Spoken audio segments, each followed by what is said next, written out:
ಎಲ್ಲರಿಗೂ ನಮಸ್ಕಾರ. ನೀವು ಬಹಳ ಕುತೂಹಲದಿಂದ ಕಾಯುತ್ತಿದ್ದ ಸಬ್ಕಿ ಈ ಸಲ ನಮ್ಮ ಹೊಸ ಸ್ಟಾಕ್ನಲ್ಲಿ ಬಂದಿದೆ. ನಿಮ್ಮೆಲ್ಲರಿಗೂ ತಿಳಿದಿರೋ ಹಾಗೆ ಲಾಸ್ಟ್ ಟೈಮ್ ಇದು ನಮಗೆ ತುಂಬ ಒಳ್ಳೆ ಪರ್ಫಾರ್ಮೆನ್ಸ್ ಕೊಟ್ಟಿದೆ, ಒಳ್ಳೆ ರಿವ್ಯೂಸ್ ಕೊಟ್ಟಿದೆ, ಒಳ್ಳೆ ರೆಸ್ಪಾನ್ಸ್ ಕೊಟ್ಟಿದೆ. ಈ ಸಬ್ಕಿ ಸ್ನ್ಯಾಪರ್, ಗ್ರೂಪರ್, GT, ಬಾರಾಮುಂಡಿ ಈ ಥರ ಮೀನುಗಳನ್ನು ತುಂಬ ಅಟ್ರ್ಯಾಕ್ಟ್ ಮಾಡುತ್ತೆ.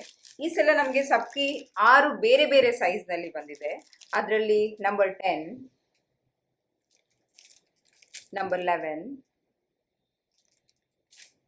number 12, number 13, number 14 ಹಾಗೂ ನಂಬರ್ 15. ಹೀಗೆ ನಮಗೆ 6 ಸೈಜ್ನಲ್ಲಿ ಇದು ಸಿಕ್ಕಿದೆ. ಸೊ ನೀವು ನೋಡ್ಬೋದು, ನಾವು ಇಲ್ಲಿ ಯಾವುದೇ ರೀತಿಯ ಕ್ವಾಲಿಟಿ ಕಾಂಪ್ರಮೈಸ್ ಮಾಡಿಲ್ಲ. ಸ್ಟೇನ್ಲೆಸ್ ಸ್ಟೀಲ್ ಹುಕ್ಸ್ ತುಂಬ ಸ್ಟ್ರಾಂಗ್ ಆಗಿ ಮತ್ತು ತುಂಬ ಶಾರ್ಪ್ ಆಗಿ ಇದೆ. ಈ ಪ್ರಾಡಕ್ಟನ್ನು ನೀವು ಖರೀದಿಸಬೇಕಂತಾದರೆ ದಯವಿಟ್ಟು ನಮ್ಮ ಶಾಪಿಗೆ ಒಮ್ಮೆ ಭೇಟಿ ಕೊಡಿ ಅಥವಾ ನಮ್ಮ ದೂರವಾಣಿ ಸಂಖ್ಯೆಗೆ ಒಂದು ಕರೆ ಮಾಡಿ. ಹಾಗೆಯೇ ನಮ್ಮ ಶಾಪ್ನಲ್ಲಿ ಬೇರೆ ಬೇರೆ ಫಿಶಿಂಗ್ ಎಕ್ವಿಪ್ಮೆಂಟ್ಸ್ ಎಲ್ಲ ತುಂಬ ಇದೆ. ದಯವಿಟ್ಟು ಒಮ್ಮೆ ಭೇಟಿ ಕೊಡಿ, ನೋಡಿ. ನಿಮಗೆ ಇಷ್ಟ ಆದರೆ ನಿಮ್ಮ ಫ್ರೆಂಡ್ಸ್ ಒಟ್ಟಿಗೆ ಶೇರ್ ಮಾಡಿ. ಹಾಗೆ ಈ ವಿಡಿಯೋನ ಲೈಕ್ ಮಾಡಿ, ನಮ್ಮ ಚಾನಲನ್ನು ಸಬ್ಸ್ಕ್ರೈಬ್ ಮಾಡಿ. Thank you so much.